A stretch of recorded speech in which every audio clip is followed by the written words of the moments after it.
성탄절을 앞둔 이 4주간에 걸쳐서 예수님과 관련된 말씀을 여러분들에게 드리고 있습니다. 지난 첫 시간에는 구약의 이야기가 예수 그리스도에 대한 이야기이다에 대해서 말씀을 드렸고, 오늘 두 번째 시간은 구약에서 말씀하고 있는 예수 그리스도, 신약에서 또한 계속해서 말씀하고 있는 예수 그리스도는 어떤 분인가? 이 구약의 관점에서 예수 그리스도에 대한 생각을 좀 깊이 해볼 수 있는 시간이라 이렇게 생각됩니다. 예수 그리스도는 실존한 인물이었습니다. 실존한 분이셔서 역사가들 가운데 예수님이 추후 30년 대에 활동하신 분이라고 하면, 유대 역사가 가운데 요세푸스 같은 경우는 37년에 이렇게 태어나서 한 100년 정도, 주후 100년에 이렇게 일생을 마쳤다고 이렇게 추정하는 요세푸스라고 하는 아주 유명한 역사가가 있습니다. 그러니까 예수님과의 연대를 비교해 보면 거의 겹치는 이런 역사가라고 볼 수 있죠. 그런데 요세푸스가 쓴 유대 고대사라고 하는 그곳에 보면 예수님에 대해서 쭉 이렇게 기록을 하고 있는데, 예수라고 하는 사람이 있었다. 그의 행동은 선했으며 도덕적인 이로 알려졌다. 유대인 중 그리고 다른 나라에서도 많은 이들이 그들의 제자가 되었다. 빌라도는 그에게 십자가에 달리는 형을 선고하여 죽였다. 그리고 예수의 제자들은 그에 대한 제자의 신분을 포기하지 않았다. 이 제자들에 따르면 예수는 십자가에 매달린 후 3일 만에 자신들 앞에 나타났고 다시 살아났다고 한다. 이 사람들은 예수를 메시아라고 한다. 이것이 요세푸스가 기록한 이 유대 고대사라고 하는 이 책에서 기록하고 있는 내용입니다. 이 자료를 통해서 살펴보면 예수 그리스도는 분명한 역사의 실존 인물이었던 걸 알 수가 있습니다. 좀 넓은 의미에서 두 번째로 보면은 로마의 역사가였었던 프룰리우스 코렐레우스 타키투스라고 하는 사람이 있습니다. 이 사람은 56년도에 태생을 해서 117년도에 생을 마감한 사람인데, 예수님과의 역사의 시간을 이렇게 비교해 보면 그래도 중첩될 수 있다고 생각하는, 할 수 있는 당시 고대 역사가로서 로마의 아주 유명한 역사가가 있습니다. 그의 기록을 통해서 보면 로마 사람이기 때문에 예수 그리스도, 예수라고 하는 그 말을 헬라적 표현으로 크리스토스라고 그렇게 기록을 하고 있는데, 그의 기록에 의하면 크리스토스가 티베리우스 황제 시대에 살았으며 본디오 빌라도의 핍박을 받았고, 예수의 가르침이 로마까지 전해졌으며 기독교인들은 죄인으로 여김받아 십자가형을 포함한 여러 방법으로 고문을 받았다. 이렇게 아주 세계적인 아주 유명한 역사가로서 가까이에는 유대의 역사가, 또 한 사람은 로마의 역사가가 실존 인물이라 이렇게 말하고 있습니다. 그런데 우리나라에도 번역이 된 책이었었는데 동아일보에서 발간을 했었는데 티모시 플리그라고 하는 사람하고 피터 전티라고 하는 이런 사람 공조로 출간한 책이 있었습니다. 예수는 신화다. 그러니까 예수님에 대한 이 이야기는 실존에 대한 이야기가 아니라 신화적인 이야기다. 그래서 근거 없는 그 출처의 그 책들을 인용해서 예수는 신화다. 이렇게 하는 그 책을 내므로 인해 가지고 아주 센세이션을 일으켰던 적이 있습니다. 그러나 그 시기쯤 또 예수는 역사다라고 하는 책을 내은 사람이 있습니다. 리스트르벨이라고 하는 사람인데 아주 석학으로서 예일대학 법대 출신으로 아주 지성인이었습니다. 무신론가였었는데 그가 예수 그리스도가 역사의 실존이오고 그 예수 그리스도를 이렇게 알아갈 때마다 예수 그리스도처럼 이렇게 하나님의 아들 되심이 없다. 이렇게 생각하면서 믿음을 갖게 되었고 목회자로 길을 걸었던 사람이 있었습니다. 지금 분명히 예수 그리스도는 실존한 분이십니다. 그러나 여러 자료가 있지만은 이 성경의 자료를 통해서 살펴보면 아주 예수 그리스도를 명확하게 설명하고 있습니다. 이 성경이라고 하는 것은 특별히 구약 성경은 차지하고 예수님에 대한 행적을 기록한 이 신약 성경에 대한 그 이야기는 그 당시에 실존했었던 인물들, 마가복음 같은 경우는 주후 70년에 기록을 했다고 보고 있고요. 마태복음과 누가복음은 80년에 기록을 했다. 그리고 요한복음은 90년경에 기록을 했다. 이렇게 보고 있습니다. 그러나 그에 앞서서 사도 바울이 쓴 이 갈라디아서 같은 경우는 보통 전통적인 신학자들에 의해서 보면 주후 한 40년 후반대로 보고 있습니다. 그리고 데살로니가 전서 같은 경우는 주후 51년경, 고린도 전서 같은 경우도 51년경. 그러면 이 기록물들은 예수님이 죽은 이후에 불과 18년 내지 30년 사이에 기록되어져 있는 문서들입니다. 그러니까 성경에 우리가 가지고 있는 이 신약 성경은 신화적인 이야기가 아니라 실제 이야기예요. 예수의 실존과 그 기록물이 그 차이가 얼마 나지 않는 거야. 18년, 30년 사이면 제가 이곳에 온 지가 1998년도에 제가 이곳에 왔어요. 25년 정도 이제 되어가는 상황인데 예전에 그 것들을 다 기억을 해요. 그런데 우리가 좀 살펴보면은 여기서 단군 신화 같은 경우는 단군이 나라를 세운 그 연도가 주전 2333년이에요. 그런데 그 주전 2333년에 단군이 세웠다고 하는 그 이야기를 기록한 그 시기는 삼국유사에서 주후 1281년에 기록을 했기 때문에 실존의 어떤 그 이야기와 기록한 시기의 차이를 보면 3600년 차이가 나요. 기독교의 기록은 18년, 30년 그 사이예요.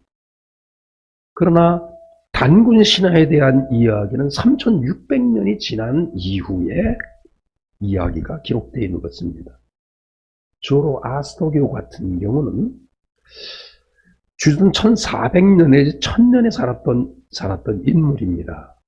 그런데 구조적으로 그에 대한 이야기가 전승되다가 주후 3세기경에 그 조로아스터교의 경전이 기록되어 있습니다. 그러면 최소한 1000년과 1500년 이상의 기간에 구전되어져 내려왔던 전승이 있었다는 거예요. 그럼 불교 같은 경우도 다니엘이 이렇게 살았던 그 시기거든요. 주전 6세기경에 살았던 부처의 경전은, 부처는 그의 가르침이 그 AD 1세기에 이렇게 기록이 되어 있어요. 그러니까 부처 죽음 이후에 600년 사이에 어떤 간격을 가지고 있다는 거예요. 회교, 모하마드 같은 경우도 주후 570년에서 632년까지 생존했던 인물인데 그가 죽고 난 이후에 주후 767년에 기록되었다고 하면 135년이라는 시간의 차이가 있어요.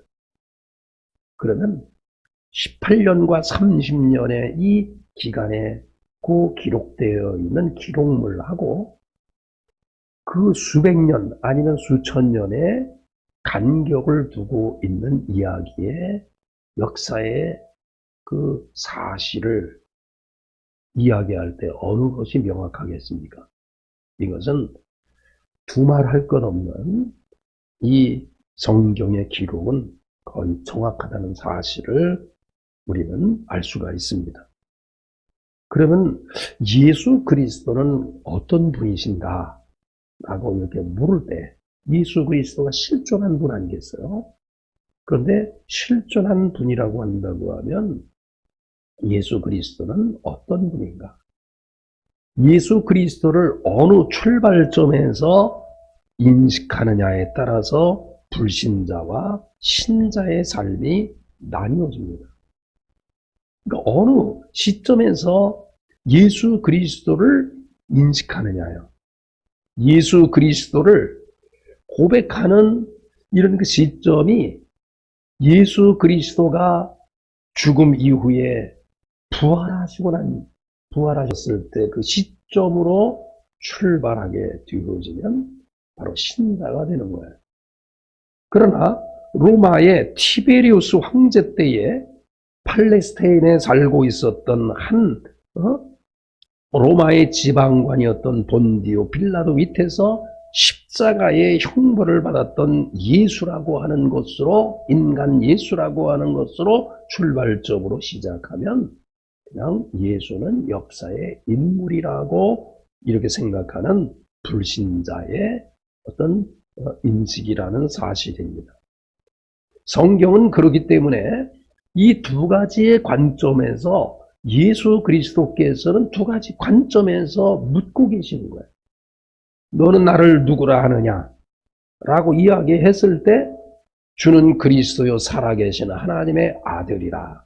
이렇게 고백하는 부류의 사람들이 있고 너희들은 나를 누구라 생각하느냐? 라고 물었을 때 다윗의 후손입니다. 라고 이렇게 답하는 두 부류의 사람들이 있어요. 실제로 예수님께서는 빌립보 가이사라 이 지방에 이르렀을 때 제자들에게 물었습니다. 사람들이 나를 누구라 하느냐? 사람들이 나를 누구라 하느냐? 그때에 사람들이 특별히 예수님을 세례 요한이라고 합니다. 더러는 엘리야라고 합니다. 어떤 이는 예레미야나 어떠한 선지자 중에 하나라고 생각합니다. 그러니까 예수 그리스도를 인간의 범위 안에 어떤 능력 있는 사람, 능력을 행하는 사람, 선지자 그렇게 인식하고 있는 것입니다. 그러니까 인성에 대한 부분은 인정하지만 신성에 대한 부분은 인정하지 않는 일반적인 사람들의 고백입니다. 그렇기 때문에 예수님은 제자들을 향해서 묻습니다. 그러면 너희는 나를 누구라 하느냐? 물으셨을 때 베드로는 마태복음에 근거해서 보면은 주는 그리스도의 살아계신 하나님의 아들이라. 오늘 첫 번째 본문의 이야기입니다. 주는 그리스도시요 살아계신 하나님의 아들입니다. 마가복음의 표현에 의하면 주는 그리스도이십니다. 베드로가 고백한 고백이 주는 그리스도이십니다. 누가복음의 표현에 의하면 하나님의 그리스도이십니다. 우리가 이 땅에서 예수 그리스도를 인식할 때 역사의 인물인가? 아니면 역사의 인물, 이 땅에 오셨지만 그분의 신성을 고백하며 구약에서 말씀하신 바로 예수 그리스도이신가? 이 물음에 어떻게 선택하느냐에 따라서 신자와 불신자가 된다는 것입니다. 예수님께서 특별히 제자들이 아닌 바리새인들에게 묻습니다. 오늘 본문에 있는 말씀, 그 두 번째 본문에 있는 말씀입니다. 너희는 그리스도에 대해서 어떻게 생각하느냐? 질문 형태가 좀 다르지요. 너희들은 나를 누구라 하느냐? 이렇게 물었는데 바리새인들을 향해서는 너희는 그리스도에 대하여 어떻게 생각하느냐? 첫 번째 질문이에요. 이어서 누구의 자손이냐? 이렇게 물어요. 그런데 이 물음의 두 개의 이 질문 앞에 바리새인들은 그리스도에 대하여 어떻게 생각하느냐라고 하는 이 물음에는 침묵합니다.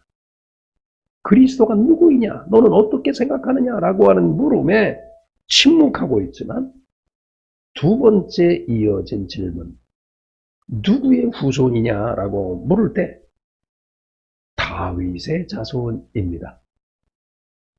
주는 그리스도의 살아계신 하나님의 아들이라고 고백하지는 못하지만 다윗의 자손입니다. 그때 예수님은 바리새인들을 향해서 나는 구약에서 예언되어진 메시아야, 이런 메시지로 그 시편 110편 1절을 인용해서 예수님께서는 그 바리새인들을 깨닫게 합니다. 만약에 다윗이 그리스도를 주라 칭하였었던 그 이야기를 보면 어떻게 그리스도가 다윗보다도 더 뒤에 오실 그분인데 어떻게 주라고 표현하겠는가? 다윗의 자손이 그리스도가 그렇군 되겠는가? 이 물음에, 이 가르침에 바리새인들은 침묵할 수밖에 없었습니다. 저와 여러분이 예수 그리스도가 어떤 분이라고 생각하세요? 구약에서 말씀하고 있는 메시아, 기름 부음 받은 바로 그분이 예수 그리스도이십니다. 오늘은 신약에서 말씀하고 있는 예수 그리스도가 아니라 구약에서 예수 그리스도를 어떻게 말씀하고 있는가?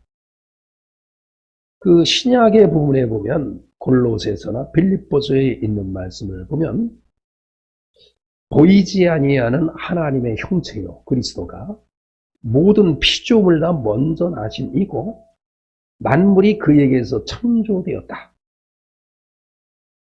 그리스도는 하나님과 동등됨을 가지고 계시지만 그것을 취하지 아니하고 종의 형태로 오셨다. 이것이 빌립보서와 골로새서에 대한 이야기입니다. 분명히 마태복음 16장 16절에서 아니면 22장 42절에서 묻고 있는 그 질문에 대하여 골로새서와 빌립보서가 분명히 답을 내리고 있습니다. 그런데 구약적인 관점에서 예수 그리스도는 어떤 분인가? 예수 그리스도가 어떤 분이신가를 앞으로 그분이 이 땅에 오셔서 이러한 역할을 하실 것이라고 하는 예언을 하십니다. 이사야에 보면 예수 그리스도에 대한 예언을 많이 해놔요. 7장, 9장, 11장. 그 가운데 9장에 기록되어 있는 말씀을 살펴보면 이는 한 아기가 우리에게 낳고 하나들을 우리에게 주신 바 되었는데 그의 어깨에는 정사를 메었고 그의 이름은 기묘자라 모자라 전능하신 하나님이라 영존하시는 아버지라 평강의 왕이라 할 것이라. 여기에 보면 이사야 7장에서 보면 그 이미 동정녀의 아들을 통해서 태어날 것이라고 말씀하셨고 11장에서는 그 아이의 이름이 기묘자, 모사, 전능하신 하나님, 영존하신 아버지, 평강의 왕이라고 그렇게 예언하고 있어요. 그분의 이름 속에는 사역이 들어간 거거든요. 이 5가지로 언급하고 있는데 기묘자, 모사라고 하는 것은 우리가 번역하면서 그래 5개로 표현을 했고 원래 원문에는 기묘자, 모사라고 하는 것이 기묘자가 이런 형용사로 원더풀 그 영어로 번역하면 형용사가 되기 때문에 기묘한 모사 이것이 첫 번째의 표현이에요. 두 번째는 전능하신 하나님, 세 번째는 영존하신 아버지, 네 번째는 평강의 왕입니다. 기묘하신 모사. 여러분 그 기묘하다는 우리가 금방 이해할 수 있는데 모사라고 하는 이 말에 대해서는 우리가 한자적인 표현이기 때문에 쉽게 이해가 되질 않아요. 이 모라고 하는 것은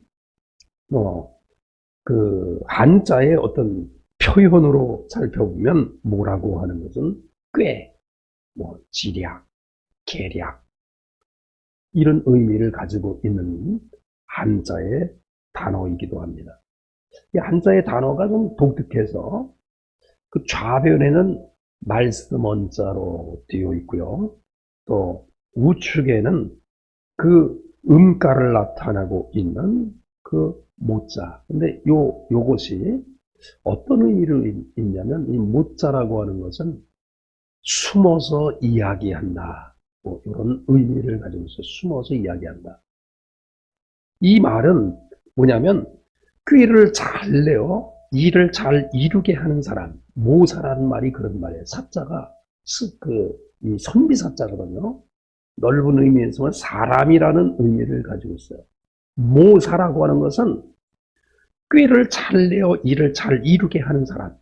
그러니까 어느 사람을 불러요. 뒤에서 이렇게 불러서 이렇게 하는 거야. 이렇게 하면 너의 길이 복된 길이 되는 거야. 그래서 영어 번역에서는 원더풀 카운셀러 이렇게 나와 있어요.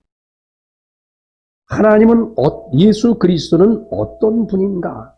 라고 이렇게 물을 때 놀라우리만큼 훌륭하리만큼 저와 여러분의 삶 속에서 그분의 그 기묘하신 모사를 통해서 우리에게 주시는 지혜가 있다는 거예요. 그래서 지금까지 지혜와 경영의 근본이신 예수 그리스도.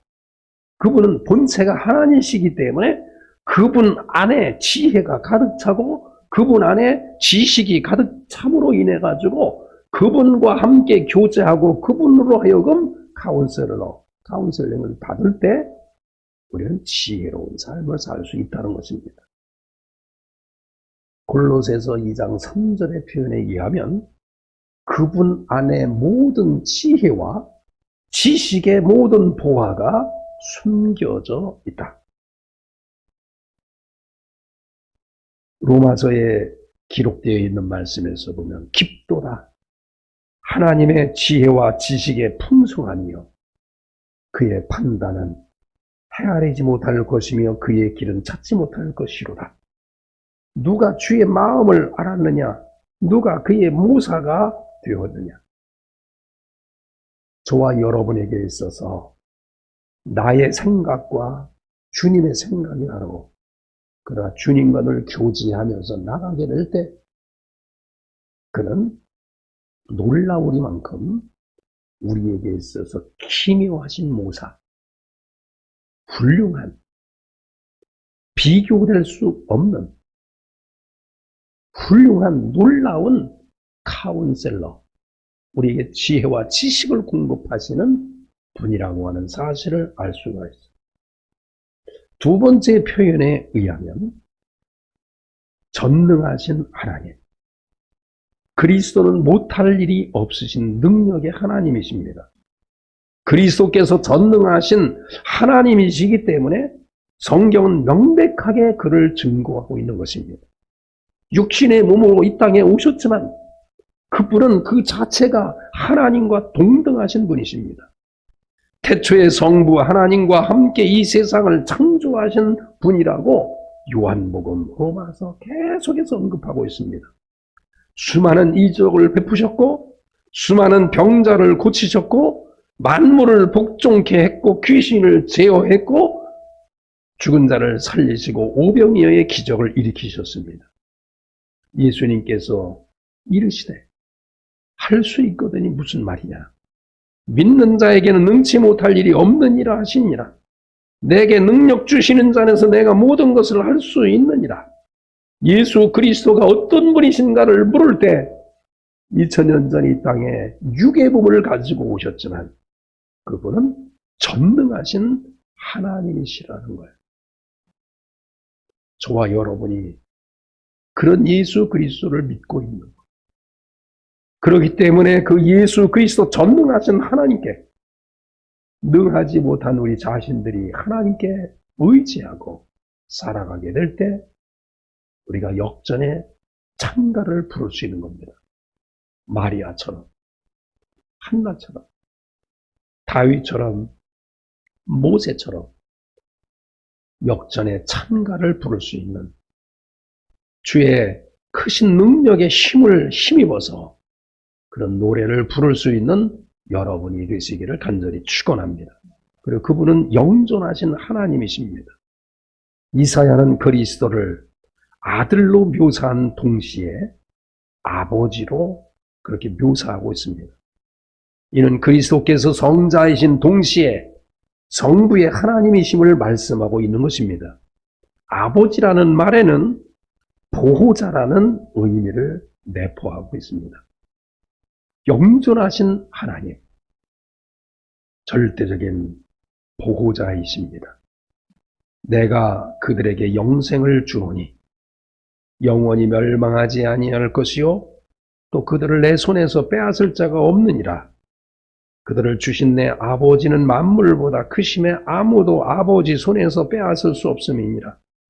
나를 보내신 이의 뜻은 내게 주신 자 중에 내가 하나도 잃어버리지 아니하고 마지막 날에 다시 살리시는 이것이니라. 내가 믿는 예수 그리스도는 영존하신 하나님으로서 우리를 영원한 세계로 이끌어 가시는 분이신 것을 알 수가 있습니다.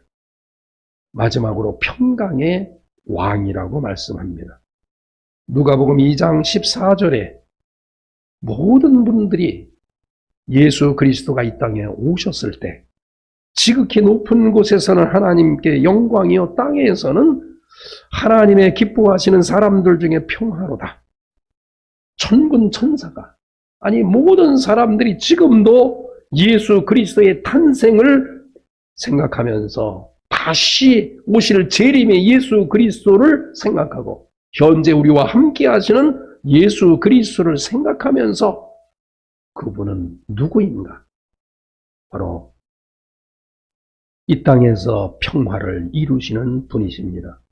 그리스도는 자기 택한 백성에게 평강을 주시는 분이십니다.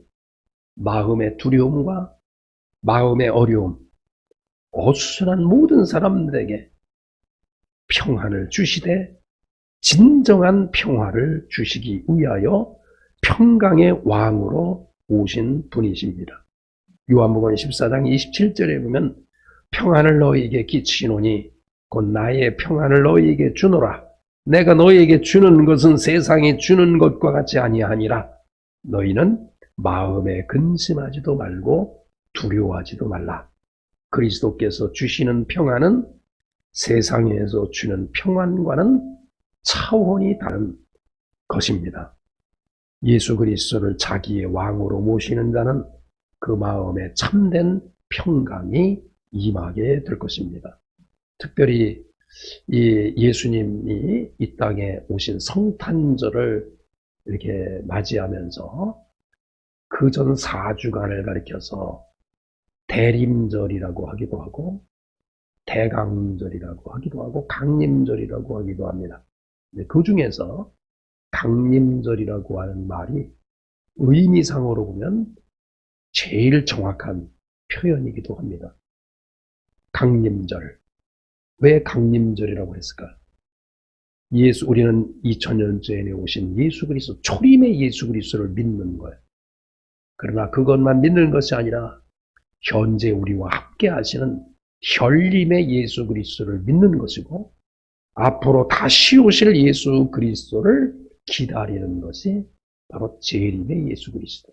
그래서 이 강림에서 오신 분, 지금도 우리와 함께 강림하시는 분, 앞으로 강림하실 분, 그러니까 이미 오신 그리스도, 우리와 함께 하시는 그리스도, 다시 오실 그리스도를 생각하며 기다리고 그분에게 사로잡히고 그분에게 가까이 가는 기간이 강림절이기도 합니다. 이 강림절에 보다 더 예수님과 함께 동행하면서 평강의 삶을 살아가는 여러분이 될 수 있기를 간절히 축원합니다.